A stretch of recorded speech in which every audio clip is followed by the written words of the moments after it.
Hi, Frans. Thank you to be here with me for this post masterclass interview. And I thank you very much that you dedicate me this time to make you some questions. Yeah, thanks. I'm looking forward to it. Thank you. Okay, Frans, I will make you some questions that I think they are in generally interest for the Reiki ambient that we have in Italy.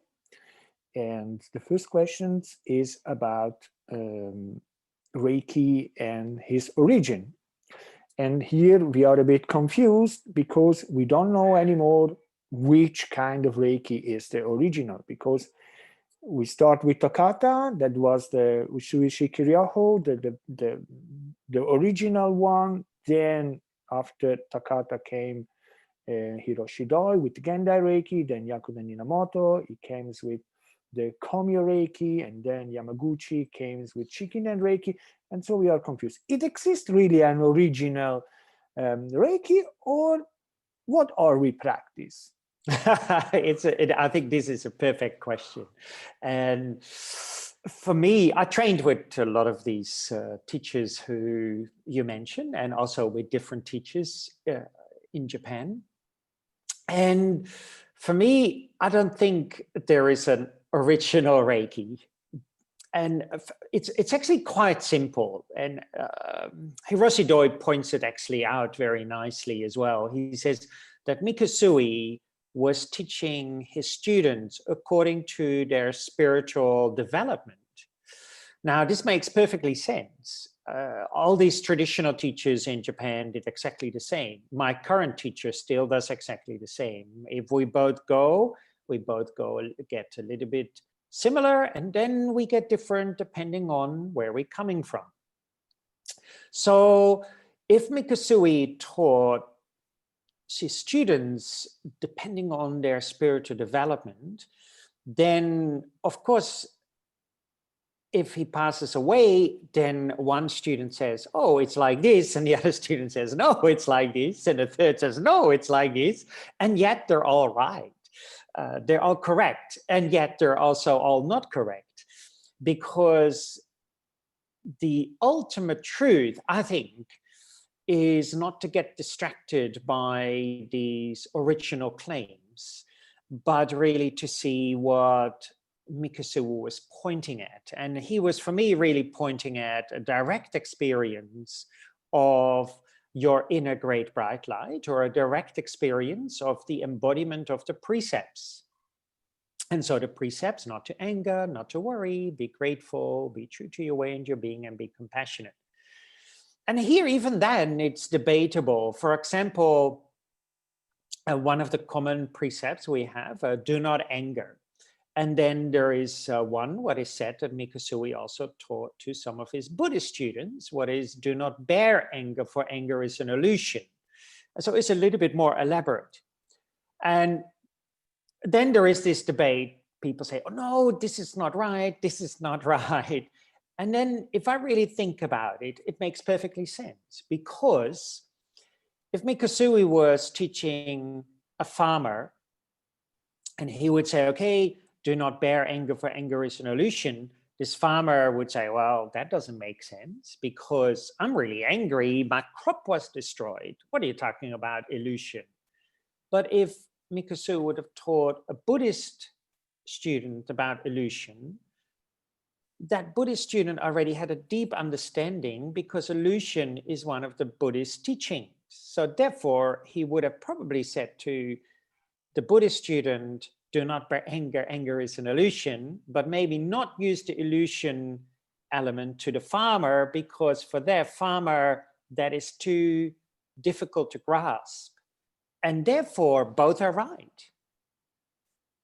So for me, if I would say, what is the true Mikusui's teaching, then I actually keep it very simple for myself. This is what I say for myself. I never claim to teach true Mikusui's teaching, because I believe that is impossible.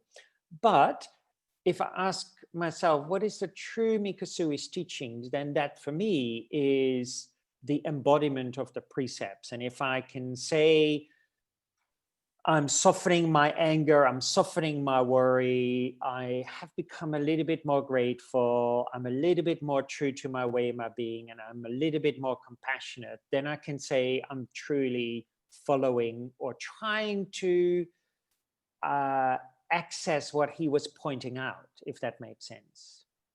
Yes. Yes, I completely agree with you. And from what you said, I want to now go to a next step and put you these questions. And it's about exactly Reiki, you know, because Rei and Ki, they are in a way two different kind of sources, you know, one personal source and one this universal source that anyway, I'm part of it. So, yeah. And what I see in the discussion of the Reiki practitioner is this. They are convinced that when they do Reiki, their energy is not involved.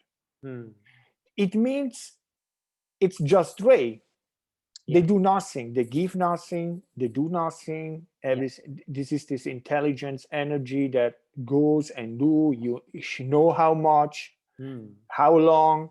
But then the next question is obvious: is if this is true, why it's called Reiki and not just Rei? And next question is: if this Rei know everything, what to do, how to do it, why he needs me to go to another, and why we practice techniques, because it will be just simple as put the hand in a point in a part of the body and then energy flow.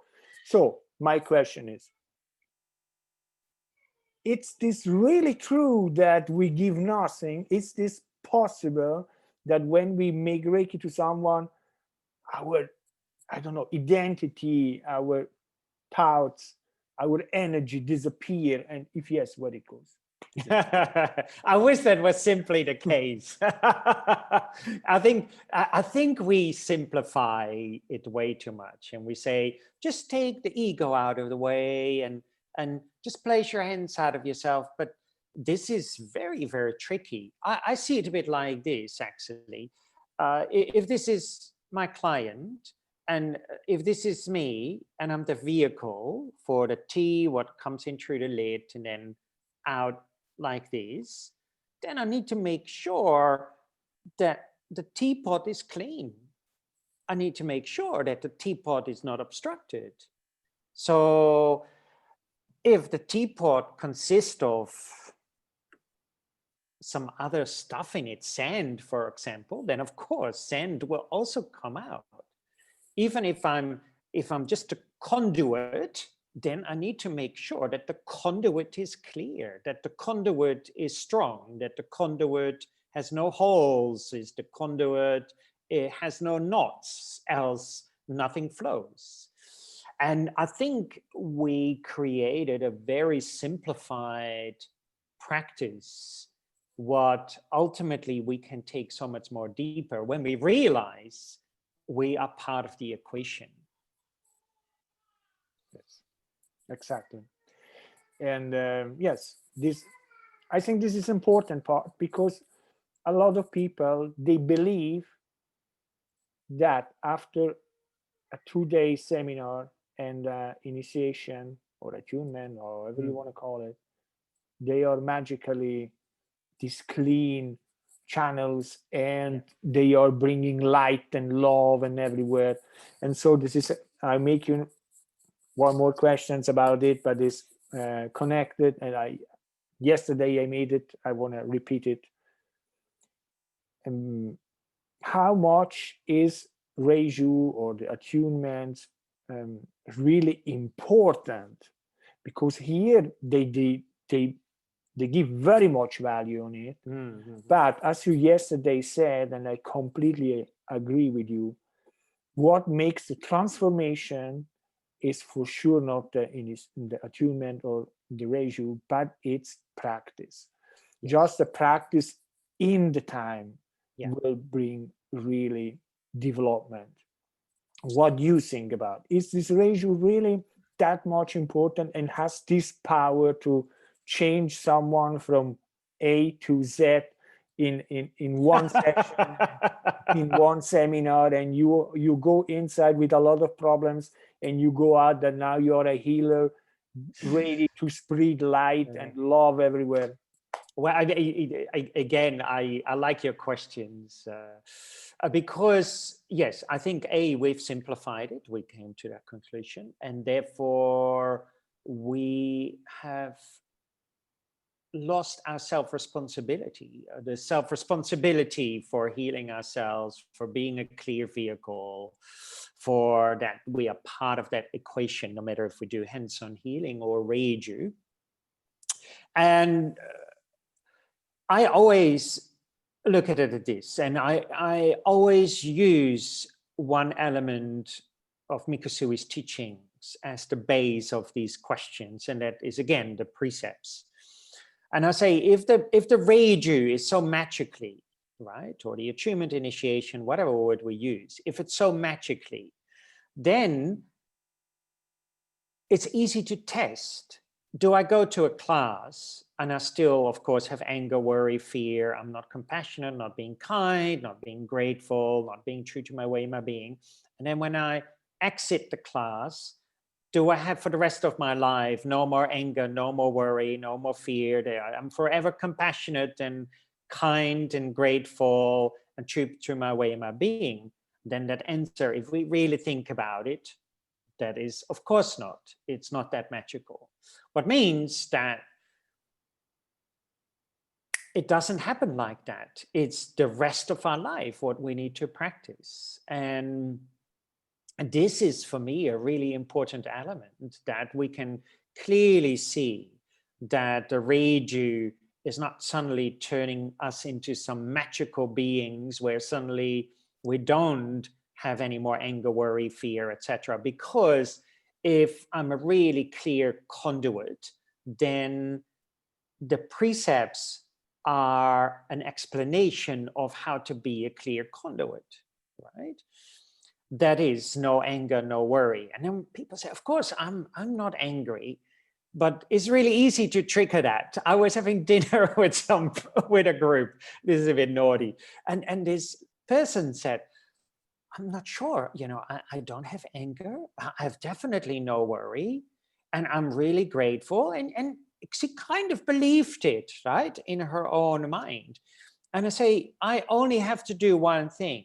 And I bet you are going to be really, really worried. And she said, what do you mean? And I took the sharp knife.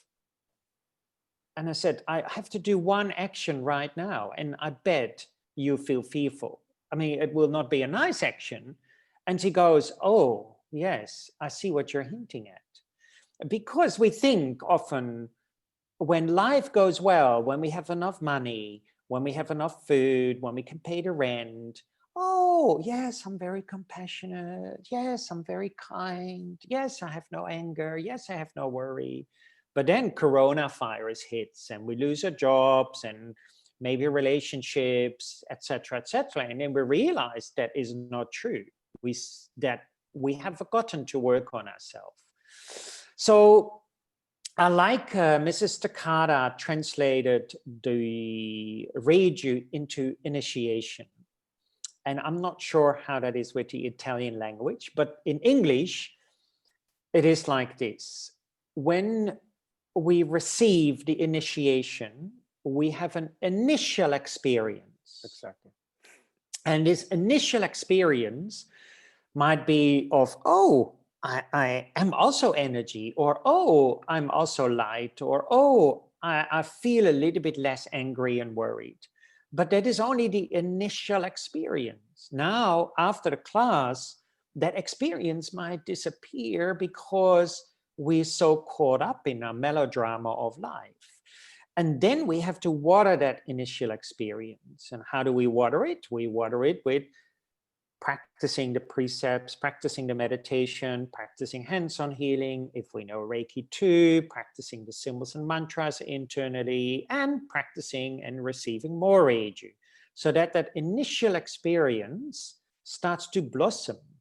And that takes self-practice. This takes self-responsibility, that we make it blossom, that we keep watering this direct experience until one day this initial experience lasts maybe 24 hours a day, but maybe that might be the rest of our life practice.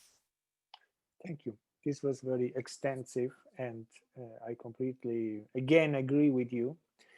And I bound to this, what you said, to make the next question. That is exactly this. We with AICS, we are trying now to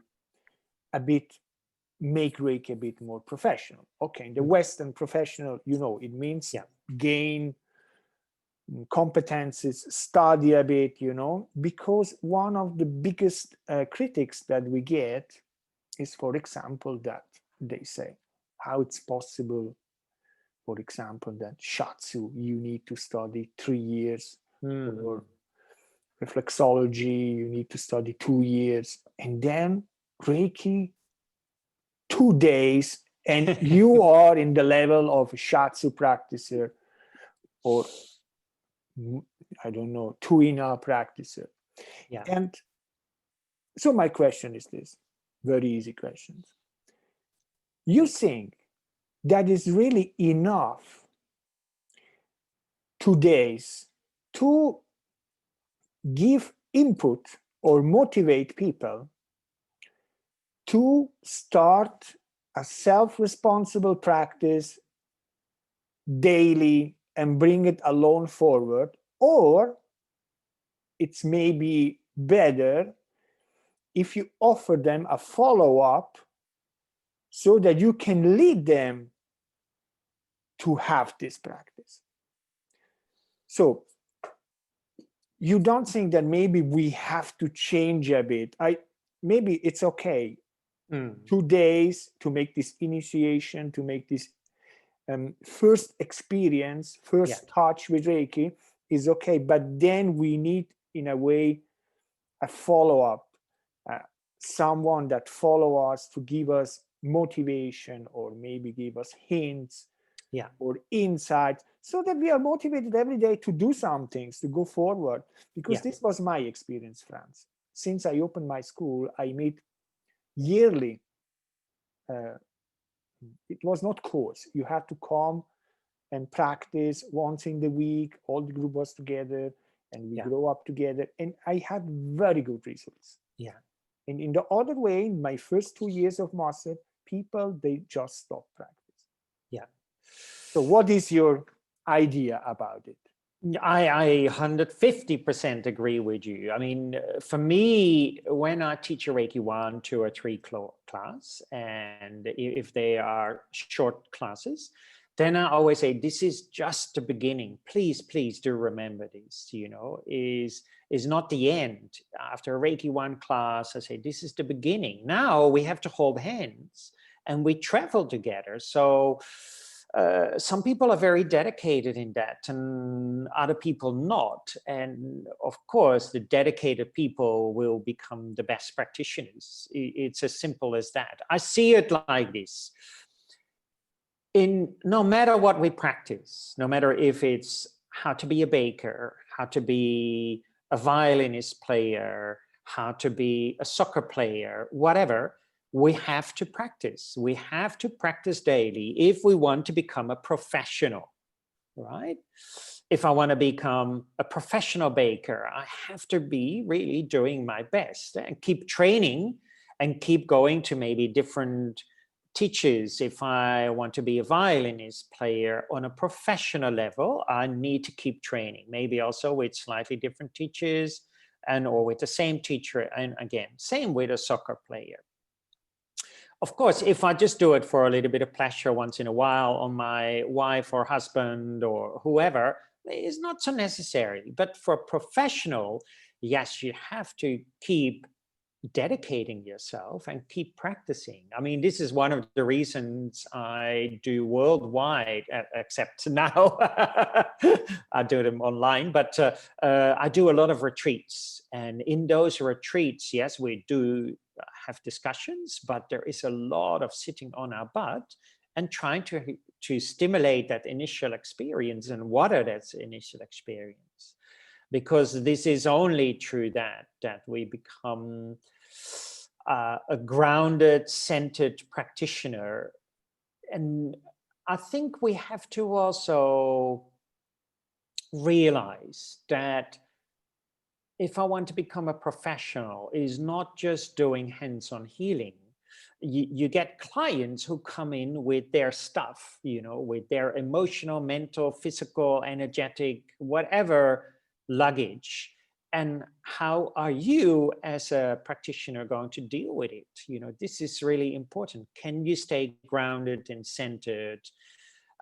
Can you stay compassionate, etc., etc.? And that again comes through self-practice, self-dedication, self-responsibility, and study. and this is, of course, that self-practice, self-dedication, self-responsibility is, I always see it like this: a bird cannot fly with one wing. So the one wing of practice is reading. I'm just reading this fantastic book. It just came out. It's on meditation. So really good. And then the next wing is having the direct experience. So sitting on our butt and doing these practices to understand and have the direct experience of what the study intellectual text is teaching us. Yes, I completely, again, agree with you. And what I saw, even as psychologist, in which you have a relation of talking, basically, you know, even not touching. And the danger, if you are not well trained, they are very big, because just think about transfer. Yeah. You know? Maybe you transfer your problems on him, you project them on him. Yeah. Maybe he projected on you. And if you are not able to manage it, as you said, if you are not centered enough, if you are not grounded enough, you can bring some of this information with you and it works inside you. So absolutely. I think today, if you want to work in a professional way, you have to go out of the idea that you are something special because this energy in a way choose you and you're the chosen one, and now you can handle everything and nothing happened to you and do the other. Very big problems happen when I see for example the therapeutic relations, you know, when someone, for example, is crying, and your first instinct is just go there and hug him, you know. If you watch, this is not the right way to act, because again, you are delegate some things, you know, and this is, I think, the biggest problem in Reiki too. And this is my last question that I want to make you. And you don't think that if we delegate the responsibilities, because we think this energy will do everything, or symbols will do everything, and mantras will do everything, we just put out the focus and we give the power to something that is outside us and not inside. So how much is important to understand that these are tools, and who make is me. I'm doing something. Absolutely. I mean, this is, for me, the whole system of Reiki is about self-empowerment. And, you know, there is no, one story comes to mind. I was a bit naughty. This was in a Reiki class, and this was with existing Reiki teachers. And one particular person said, "Oh, Frans, can I show everybody something? I know this great way with the symbols and mantras to protect myself." I said, yeah, go ahead. And this person stood up and he drew. It took him about 5 minutes drawing these symbols over him, on his feet and everywhere. And then I said, so now you're protected. He says, yeah, now I'm protected. Nothing will happen. And I hit him. I hit him on the head. Not softly, but also not hard. And he said, shit, this hurts. I said, I don't think your protection is working. But for me, this is, of course, it's a trick thing, but we have to be really honest, you know, honest to ourselves. And this honestly to ourselves and not fooling ourselves is sometimes very, very tricky. And I lived in India for 2 years, and 1 year I lived in Darjeeling, and there's quite a Tibetan community there. And when I first started to live there, this was all very new to me. And I used to go to this cafe where a lot of Western monks were. In fact, there was an Italian monk there. Oh, I forgot his name. He was really, really kind. But anyway, so these Western monks had shaved hair and nice clothing, and you know, the Buddhist clothing, and a prayer beads. And yet they were all arguing with each other, like we do kind of in the Reiki community, right? and it didn't make sense to me yet, but this was all new for me. So my then wife, Brahman, she was doing treatments on a Tibetan Rinpoche and his wife. So one day she was going there. I said, I'm coming with you. I'm going to talk to Ken Rinpoche, older man, beautiful, old wrinkled face with a little cap. And I said, Ken Rinpoche, can I ask you some questions? And he said, yeah, that's fine. And I said, well, I'm going to this cafe and there's all these Western Tibetan monks and nuns, and they're all fighting and arguing with each other. Is this normal? I don't understand. And he goes, He said, how do you recognize a true Buddhist practitioner? I said, I don't know. He said, you grab a plank, you hit them on the head, and you see what the reaction is. And he laughed so hard. This is 24 years ago, he told me this. And I still think that was one of the best teachings I got, because this is the truth. We can say, I am in the shortest lineage of Mikosui. I've had the attunement and now I'm all pure. But if we get hit on the head, then we can really check what is my reaction? Do I react without anger, without worry, being grateful, being true to my way, my being, and being compassionate, or not? And this is really what the essence of our practice is. Wonderful. It completely goes on the heart, on the point. Frans, we have time for another question, or if not, we can... Yeah, fire away. Because now you inspire me. Okay, Frans, listen to me.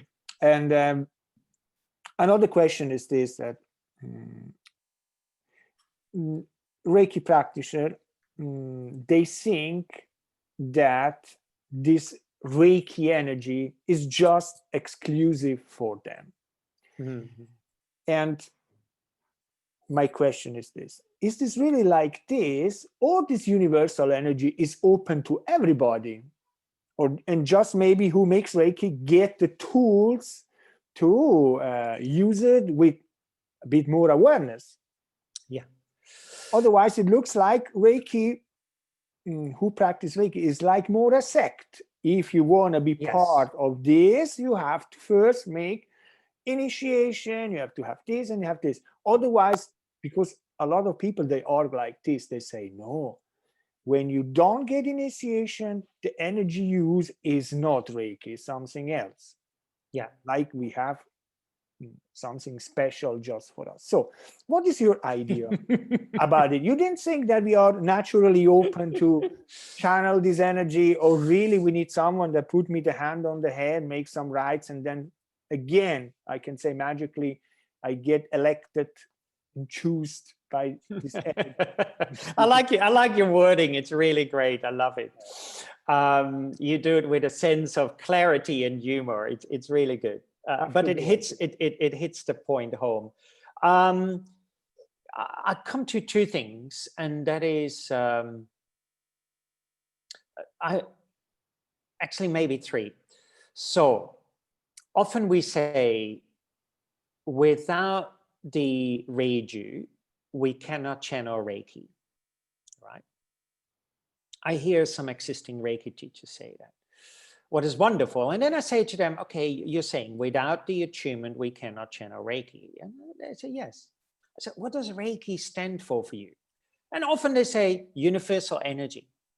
I said, so actually what you're saying, without the attunement, you cannot channel universal energy. And I go, I said, so the person walking down there who has the attunement cannot channel universal energy, then they must be dead, right?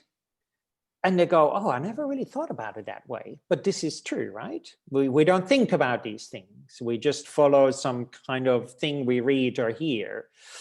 But if we really investigate, so A, for me, that doesn't make sense. Then B, Hiroshi Doi came in contact with someone some years ago.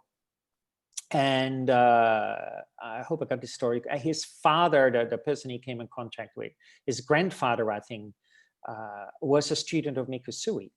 And he was allowed to look in a notebook. And one of the things he read there as what Mikusui had said to this student of him, that everything in the universe possesses Reiki. What means your top possesses Reiki, that wall hanging possesses Reiki, my cup possesses Reiki, everything possesses Reiki. And therefore, we can say the universe is Reiki, Reiki is the universe. There is no separation. For I train with a priest in Japan, and for him, the word Reiki, he said, traditionally, we use this word Reiki to mean also Buddha or Kami.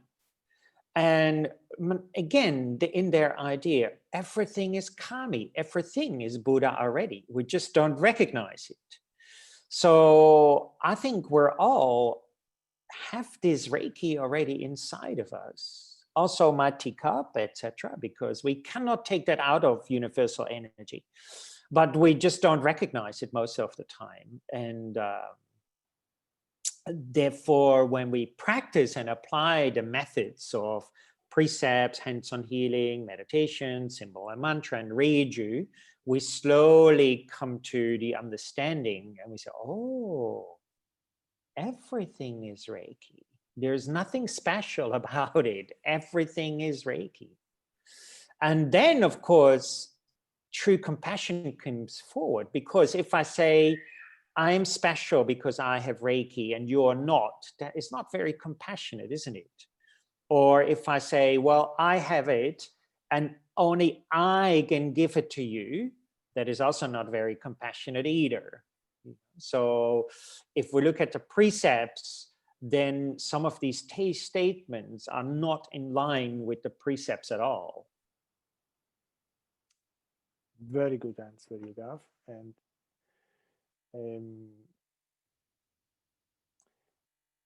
you don't think that we master, okay, or teachers, we need to be more responsible too, and start to say the truth about these things, and don't use it to sell it better, the lies, to sell it better, to manipulate people, to make it too much easy, you know, or to justify that in 2 days you can get the magic healer. So you have to justify it in a way. But I think we have to change this in a very bad way. We have really to put energy inside to give the right information so that Reiki can be viewed completely from another perspective that is the right one. Yes. We have first heal ourselves. We need to improve ourselves, to empower ourselves. And then our example can be the best way to heal someone else. So I really enjoy very much what you said, and I'm very happy that I find someone that in a way is in the line with my thinking. And thank you. You wanted to say something more, please? No, I agree completely with you. I think as a teacher, and this is the danger we have now, like I trained with a Taoist teacher for 12 years, and unfortunately she passed away. But only after about 10 years, he said, Frans, now you can teach this practice. I couldn't buy it. She said, I'm not going to give you a certificate. I am telling you, you are ready now to teach this. And my current teacher, who I've been training with since 2012 in Japan, he does exactly the same. He said, okay, you can teach this little bit, but don't teach that. You don't know much about it yet. Keep practicing. Maybe over 2 or 3 or 5 years, you can do this. And this is how it traditionally was. You were an apprentice, and the teacher would give you the sign when you were ready. But now we're buying these things and we think, wow, now I'm a shaman, now I'm a Reiki practitioner, now I'm a yoga teacher. And in fact, we don't know nothing. We're the blind leading the blind in a way. Exactly. Yes. The same example I made in a Reiki class too.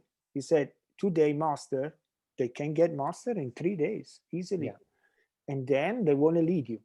You are both in a dark room, and he stand up and say, don't worry, I will lead you out of the room. And even he don't know where he is. That's it.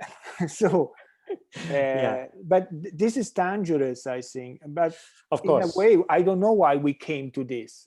Because when I started Reiki, this was what was told to me too. Yeah. And I think it's important that people start to speak out and say the truth, especially masters that have influence like you, Frans. Yeah. That you are in the position that you can do it. So I think this interview was very interesting. Thank you so much. Really enjoyed it. If you agree, I would like to really even share it a bit, even in my classes. Yeah, absolutely. Go ahead. I think we need to spread the truth, and give dignity to this system that is really very effective. And with my research that you could read, I really try to demonstrate that Reiki don't need a lot of stuff around. It's true, yeah. It's actually it's so it's so simple that we get confused. It's simple, and this is the hardest part. Yeah, that's the hardest point. Yeah. Okay, Frans, I don't want to go over.